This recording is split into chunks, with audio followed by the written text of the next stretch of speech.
Informações do portal Metrópolis. O diretor da RC Participações, Assessoria e Consultoria Empresarial S.A., empresa que comprou a Ilha da Paixão e é ligada ao empresário Augusto Lima, é ex-funcionário do Banco Master. A coluna do Metrópolis apurou que Márcio Vieira Lemos atuou como um dos chefes do departamento jurídico da instituição, comandada por Daniel Vorcaro. Ele também era responsável por uma área voltada à gestão de imóveis do banco. Atualmente, Márcio aparece como proprietário de uma confeitaria em Peruíbe, interior de São Paulo. Ele é franqueado da Sodier Doces, rede reconhecida pela venda de bolos, tortas e cafés. Segundo o portal Metrópolis, que teria procurado Márcio para responder sobre essas informações, ele chegou até a começar um diálogo, mas teria bloqueado a reportagem após ser questionado sobre a RC e sua ligação com o Banco Master. Avaliada em 20 milhões de reais, a ilha, que ficou conhecida como Ilha da Paixão, teve seu direito de ocupação vendido por 1,3 milhão em julho de 2023 à empresa RC Participações, Assessoria e Consultoria Empresarial S.A., segundo o documento do cartório de Candeias, obtido pelo Metrópolis. A informação foi confirmada pela Secretaria de Patrimônio da União, que afirma que a ilha teve sua primeira inscrição de ocupação em 1987, permanecendo regular desde então. A RC é uma sociedade anônima de capital avaliada em 45,5 milhões de reais e foi adquirida pela Falcon, fundo de investimento em participações multiestratégia, por meio de contrato celebrado em 18 de janeiro de 2023. O Falcon, por sua vez, pertence ao fundo Raena. Dados da Comissão de Valores Mobiliários, enviados à Comissão Parlamentar de Inquérito, a CPI, do crime organizado, o qual a coluna do Metrópolis teve acesso, mostram que o empresário Augusto Lima figura como o único cotista do Raena 808. As informações abrangem o período de março de 2023 a dezembro de 2025. Esse é mais um dos desdobramentos do caso Banco Master. Daniel Vorcaro, ex-banqueiro de Belo Horizonte, assumiu o controle do Banco Master e foi preso em novembro de 2025, acusado de liderar um esquema de fraude estimado em 12 bilhões de reais, que criou carteiras falsas de crédito. Em 4 de março deste ano, Vorcaro foi preso novamente sob suspeita de ameaça, corrupção e lavagem de dinheiro. Atualmente, há o processo a ser estudado de delação, que pode, inclusive, atingir grandes nomes do setor político a nível nacional. Informações do site Correio Brasiliense. O ex-deputado Eduardo Bolsonaro, do PL de São Paulo, voltou a criticar o ministro do Supremo Tribunal Federal, STF, Alexandre de Moraes, nesta segunda-feira, dia 20, após o magistrado votar por sua condenação em um processo por difamação movido pela deputada federal Tabata Amaral, do PSB de São Paulo. Em publicações nas redes sociais, Eduardo questionou a imparcialidade do julgamento. A reação ocorre após Moraes apresentar novo voto no plenário virtual da Corte, iniciado na última sexta-feira, dia 17, no qual entende que o ex-parlamentar cometeu crime ao divulgar conteúdo que atingiu a honra da deputada. A análise do caso ainda ocorre no ambiente virtual do STF. Em suas críticas, também em matéria publicada pelo Correio Brasiliense, Eduardo Bolsonaro compartilhou imagens do ministro no casamento de Tabata Amaral e levantou suspeitas sobre a relação entre ambos. Abre aspas. Já imaginou ser condenado por um juiz amigo daquela que te processa? Fecha aspas, escreveu Eduardo Bolsonaro. O ex-deputado também afirmou que o caso simbolizaria, segundo ele, uma suposta associação política mais ampla. Em outra publicação, teria declarado que a situação reflete, abre aspas, o que se tornou o Brasil, fecha aspas, ao mencionar o que chamou de alinhamento entre autoridades. A ação judicial tem origem em publicações feitas por Eduardo Bolsonaro em 2021. Na ocasião, ele divulgou conteúdos insinuando que Tabata Amaral teria apresentado proposta legislativa para beneficiar interesses do empresário Jorge Paulo Lemann, além de sugerir relação entre a atuação parlamentar e o financiamento de campanha.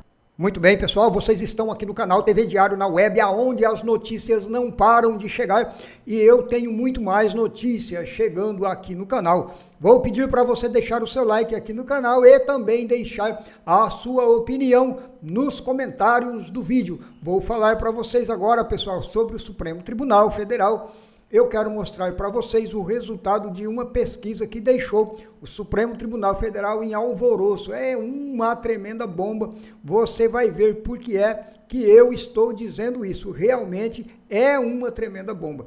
Quem vai falar sobre esse assunto aqui no canal é o advogado doutor André Marsiglia. Vamos ver essa matéria, porque a matéria realmente é muito boa. Vamos ver. A pesquisa Quest, publicada no Estadão deste domingo, traz índices alarmantes sobre o STF. A pesquisa nunca teve, na história dela e na história do STF, um índice tão baixo de confiança das pessoas, da população, nos ministros e na própria corte. É um negócio que, a depender inclusive da região, a depender do nível de escolaridade das pessoas, esses índices de desconfiança do Supremo chegam a números estratosféricos. E eu vou te contar tudo isso agora em detalhes, te dar os dados e te mostrar por que isso, se para eles é um perigo danado, para eles a falta de legitimidade do povo é um risco, para nós é uma ótima notícia. Eu sou André Marsiglia, advogado, comentarista jurídico, e peço que antes de qualquer coisa você se inscreva aqui no nosso canal e deixe o seu like, deixe o seu joinha. Muito bem, nunca na história do STF, nunca na história desse índice nós tivemos uma reprovação tão grande do STF. Não é só reprovação, não gosto desse STF, é não confio que esses ministros sejam dignos de lá estar, que essa corte seja digna de ser uma corte de justiça. 53% das pessoas, de uma forma geral, acreditam que o STF não merece a credibilidade deles. No Sul, esse índice chega a 62%. No Sudeste, esse índice chega a 59%. E entre os que recebem mais de 5 salários mínimos, a desconfiança ultrapassa 60%. Entre os brasileiros que têm renda menor que 2 salários mínimos e vivem em outras regiões, a confiança diminui, a confiança aumenta, mas ainda assim aumenta pouco. O índice fica em 45% no máximo de confiança em relação aos ministros e ao STF. A pesquisa feita agora em abril, claro, reflete o caso Master. E aí, meus caros, eu preciso dizer a vocês que nós temos uma questão aqui interessante. Porque se por um lado eles estão desesperados com um índice como esse, porque o STF não vive de votos, o STF não vive das urnas, né? Ele não tem a legitimidade do voto popular. Então a única coisa que faz o STF ter legitimidade é a confiança das pessoas de que o STF é útil e de que os ministros são sérios. Se nós temos índices como esses mostrando que o povo não confia no STF, não empresta a eles, aos ministros, legitimidade, nós temos sim uma corte que está indo contra a instituição. Os ministros estão destruindo a instituição. É disso que se trata.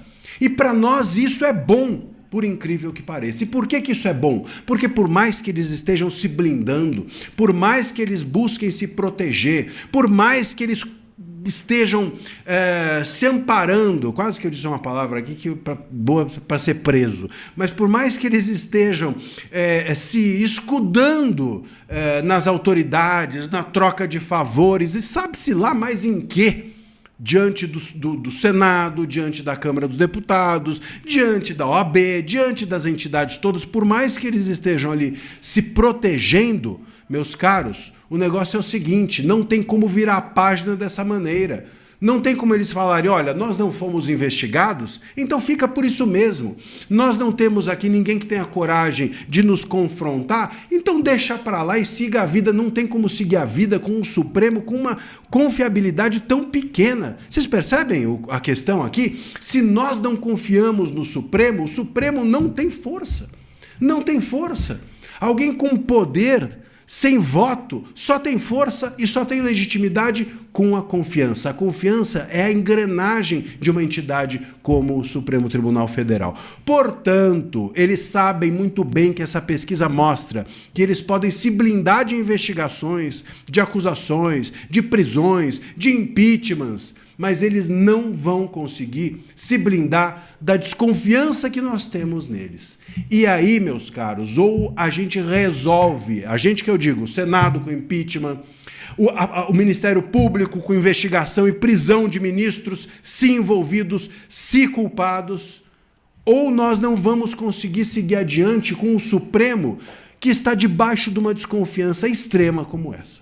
E eles não vão conseguir recuperar essa confiança sem sangrar na própria carne, sem resolver esse problema interno. E esse problema a gente sabe que não se resolve com fraquinho, não se resolve com uma gestão frouxa da crise, não se resolve com código de ética de mentirinha, se resolve com prisão, com impeachment, com investigação. Vamos ver. Se você gostou desse vídeo, faça um comentário aqui, deixe seu comentário, diga o que você acha, se você acha, onde que você acha que isso vai parar.